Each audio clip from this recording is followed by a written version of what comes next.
The idea had been simmering in my mind for months, a weekend away from the city, somewhere remote, where the only sounds would be the wind through the trees and the occasional call of a distant bird.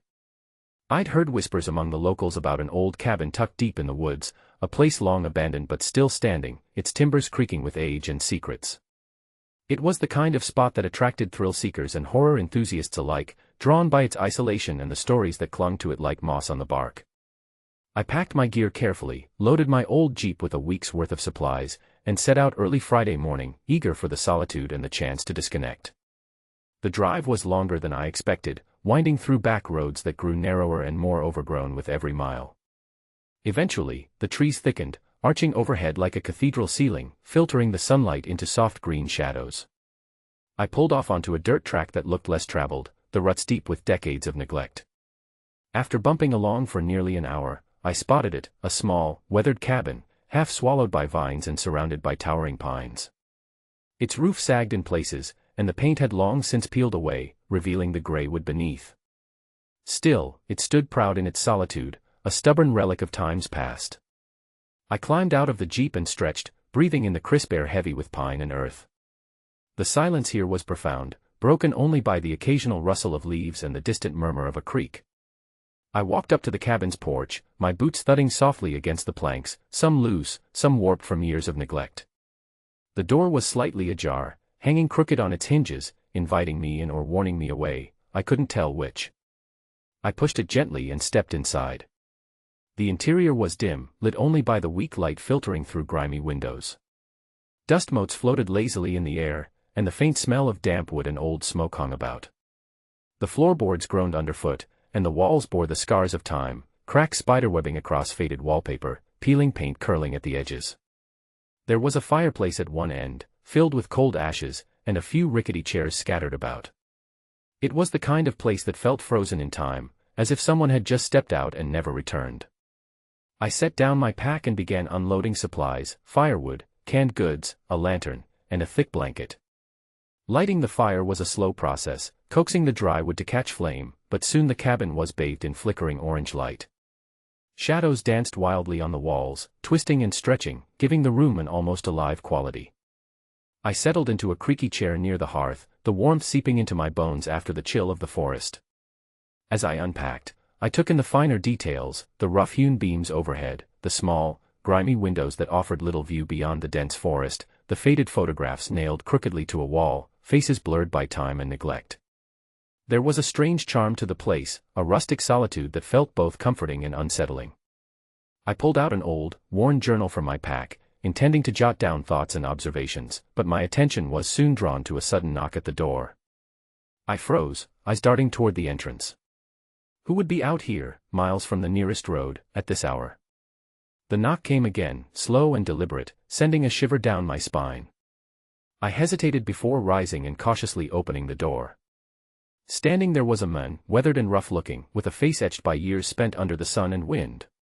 His clothes were simple, worn jeans and a flannel shirt, and his eyes held a sharpness that made me uneasy. He introduced himself as Hank, a local who'd lived nearby all his life. His voice was low, gravelly, and he seemed reluctant to stay long, but he had come with warnings.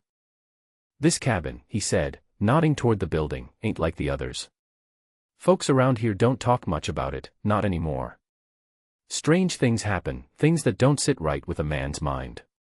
He paused, eyes flicking to the dark woods beyond the porch.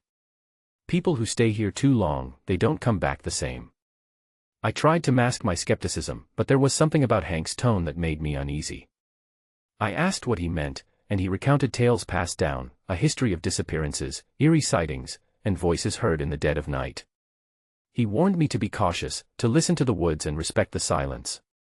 After a few moments, Hank tipped his hat and turned away, disappearing into the shadows of the forest as quietly as he had arrived. I closed the door, the weight of his words settling over me like a dense fog. Determined not to let the stories ruin my retreat, I decided to explore the cabin more thoroughly. As I ran my fingers along the rough walls, something caught my eye, faint, almost imperceptible markings etched into the wood. I crouched down and traced them carefully, strange symbols, cryptic shapes that didn't resemble any alphabet I knew. They were carved with care, deliberate in their design, and clustered near the floorboards and corners of the room. A chill ran down my spine as I examined the symbols closer. They seemed out of place, like remnants of some ritual or warning left by previous occupants. I checked the floorboards nearby and found more etched signs, twisting and looping in patterns that made my skin crawl. The flickering firelight cast long shadows over the carvings, making them appear to writhe and pulse. I sat back heavily against the wall, heart pounding. The cabin I had hoped would be a peaceful refuge now felt charged with something ancient and unsettling. Hank's warnings echoed in my mind as I stared into the fire, the flames crackling like whispered secrets. Outside, the forest pressed close, dark and silent. Somewhere in the distance, a branch snapped, a reminder that I was not alone in these woods. I resolved to keep watch, to stay alert through the coming night. Whatever had drawn me here had more to reveal, and I wasn't sure I was ready for what lay beneath the surface of this old, creaky cabin. Night settled over the cabin like a thick, suffocating blanket. The fire in the hearth flickered low, casting long, jittery shadows that seemed to creep along the walls and floorboards. I sat close to the warmth, the strange symbols I had found earlier gnawing at the edges of my mind. Their carved lines seemed to shimmer faintly in the firelight, as if alive, pulsating with a slow, sinister rhythm. My fingers itched to trace them again, but an instinctive unease held me back. Outside, the forest had gone unnervingly quiet. The usual chorus of nocturnal creatures was absent, replaced by a heavy stillness that pressed against the cabin's thin walls. Every creak of wood, every whisper of whine through the pines sounded amplified in the silence. I tried to focus on the crackling fire, but my thoughts kept drifting back to Hank's warnings and the cryptic carvings. Around midnight, a soft noise stirred me from a restless doze, a faint, almost imperceptible rustling just beyond the window. My heart quickened as I strained to listen. There it was again, whispers carried on the breeze, fractured words that seemed to echo from the depths of the woods. I pulled the curtain aside cautiously, peering into the darkness. The forest was a black void, but through the faint glow of the dying firelight, I thought I saw movement, shadows shifting between the trees, too fluid and unnatural to be mere animals. A cold sweat broke out across my skin as I realized the whispers were accompanied by footsteps, slow and deliberate, crunching softly on the dry leaves and twigs. Suddenly, a sharp knock shattered the silence, a loud, violent pounding on the cabin door. I bolted upright, heart hammering against my ribs. Who would be out here at this hour? I hesitated, the shadows beyond the doorway seeming to pulse with menace. Gathering courage, I crept to the door and flung it open. No one stood there. Just the empty night, thick with mist curling around the trunks of towering pines.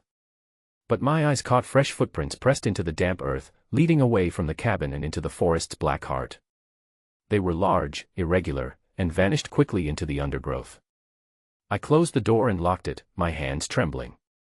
The whispers grew louder, swirling around the cabin like a living thing. Then, through the fog creeping in from the trees, ghostly figures emerged, tall, thin shapes with faces obscured by shadow. They moved with a jerky, unnatural gait, their footsteps silent as they circled the cabin's perimeter. I slammed the windows shut, pressing my back against the door, feeling the thin wood vibrate as they tapped and scratched insistently. Their presence was suffocating, a malevolent force that seemed to seep into the very air. The carved symbols on the walls began to glow faintly, a pale blue light that pulsed in time with the pounding on the door. Trapped inside, I searched for something, anything, to defend myself. I grabbed a broken chair leg, my breath shallow and fast. The figures pressed closer, their cold, unseen eyes boring into me through the windows. The whispers morphed into agonized wails that clawed at my sanity. Time lost meaning as the night stretched on, the cabin becoming both prison and battleground. I dared not move from my spot near the fireplace, the glow of the symbols casting eerie patterns over my face. The figures tapping turned to scraping, their hands raking at the wood, desperate to break through. Just as dawn threatened to break, the pounding ceased. The figures melted back into the fog, vanishing as if they were never there. I sat trembling, heart racing, unwilling to believe the nightmare had passed. When I finally summoned the courage to step outside, the world had changed. I stood on bare earth where the cabin had been mere moments before. The structure, the walls, the fire, the symbols, all gone, replaced by a perfect, empty clearing surrounded by unbroken forest. I stumbled to the edge of the clearing, searching for any sign that the cabin had ever existed. But the ground was smooth, as if freshly swept by an invisible hand. No footprints, no debris, no trace of the night's terror. Confused and terrified, I wandered through the woods, the morning light filtering weakly through the canopy. The forest was alive with the sounds of waking birds and rustling leaves, the normalcy of it stark against the surrealness of what I'd just experienced. I tried calling out, hoping for a response, but the woods swallowed my voice. No answer came, only the distant echo of my own footsteps. There was no sign of Hank or anyone else nearby. The only thing left was a lingering sense of dread and the faint glow of those eerie symbols imprinted in my mind. As the sun climbed higher, I realized I was utterly alone, lost in a forest that had swallowed not just a cabin, but a piece of my reality. The boundary between what was real and what was nightmare had blurred, leaving me uncertain of what lay ahead. With no shelter and a deepening fear gnawing at my resolve, I began walking toward the distant road, hoping to find civilization and answers. But the forest seemed endless, its shadows stretching infinitely, hiding secrets that refused to be uncovered. Every step I took felt heavier, as though the woods themselves were watching, waiting for me to falter. The whispers from the night echoed faintly in my ears, a haunting reminder that some places hold darkness that never truly fades. I pressed on, refusing to look back, but the memory of the vanished cabin and its ghostly visitors lingered, a chilling promise that this was only the beginning. After what felt like hours stumbling through the dense forest, I finally emerged onto a dusty county road. The sun was high now, and with it came a fragile sense of relief. I thumbed a ride into the nearest town, a small cluster of aging storefronts and weathered houses that seemed frozen in time. I was desperate for answers, for someone to confirm what I'd seen, or at least to reassure me it was all just a hallucination brought on by exhaustion and fear. The locals, however, were a different story. I started at the diner, a dimly lit place where the smell of coffee and frying bacon mingled with the low murmur of conversation. I approached the counter and asked the woman behind it about the cabin in the woods, describing the location and the strange symbols I'd found. Her face tightened, and she exchanged a glance with a man seated nearby. "You don't want to go poking around out there," she said quietly, eyes darting toward the window. "People say the woods don't like visitors." I pressed for more, but the answers were vague, dismissive. The man at the booth muttered something about old legends, about people disappearing or coming back changed, but when I asked for details, he clammed up. The townsfolk seemed reluctant, as if the cabin and its dark past were subjects best left alone. I tried the local library next, hoping to find some record or history of the cabin.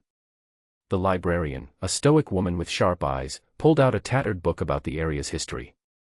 The cabin wasn't mentioned, not by name, location, or any hint of the strange events I'd witnessed. It was as if it had been erased from memory, a blank spot on every map and page. Frustrated and increasingly unsettled, I reported my experience to the local sheriff. His expression was polite but strained, and after I recounted the story, he sighed. "We get folks coming through here with tales like yours," he said. "Old legends tend to grow in places like these. You're lucky you made it back at all." He offered little else, and it was clear he wanted no part in chasing ghosts. Back in my rented room that night, I struggled to sleep. The images of glowing symbols, ghostly figures, and the vanished cabin haunted my dreams. I woke several times to the sound of scratching at the window, as if whatever had been in the woods was still trying to reach me. The sense of being watched lingered, creeping into every shadow and corner. The ordeal changed me. I abandoned plans for future solitary retreats, too shaken to return to the woods alone. The quiet that once felt peaceful now seemed oppressive and threatening. I found myself jumping at every sound, my mind replaying the night's horrors on a loop. Seeking some semblance of understanding, I began researching similar stories, and what I found was disturbing, a pattern of inexplicable disappearances, haunted cabins, and cursed relics scattered across the country. One tale spoke of a family who vanished without a trace from a remote cabin in the Appalachians, their belongings left untouched but the house marked by strange carvings. Another recounted a hiker's encounter with ghostly figures near a lakeside cabin, an experience eerily similar to mine. Each story echoed the others, threads woven into a tapestry of fear and mystery that seemed to stretch beyond any single location. It became clear that these cabins, isolated and forgotten, harbored more than just memories. They were thresholds to something darker, places where the veil between the living and the unknown thinned dangerously. I kept a journal of my findings and experiences, hoping to make sense of the inexplicable. But the more I delved, the heavier the weight of unease became. The woods, the cabins, the symbols, they all hinted at forces beyond human comprehension, at histories best left untouched. Now, when I think back to that weekend, I'm struck by how easily the peaceful facade of the forest concealed the lurking dread beneath. The silence, the shadows, the vanished cabin, they all serve as grim reminders that solitude in the wilderness is a fragile thing. Beneath the veneer of quiet and natural beauty lies a darkness that can reach out without warning. For anyone drawn to the allure of remote cabins and the promise of solitude, I offer this warning: some places hold more than just memories. They carry echoes of the past and whispers of things that should remain forgotten. Trust your instincts, respect the silence, and beware what waits just beyond the firelight.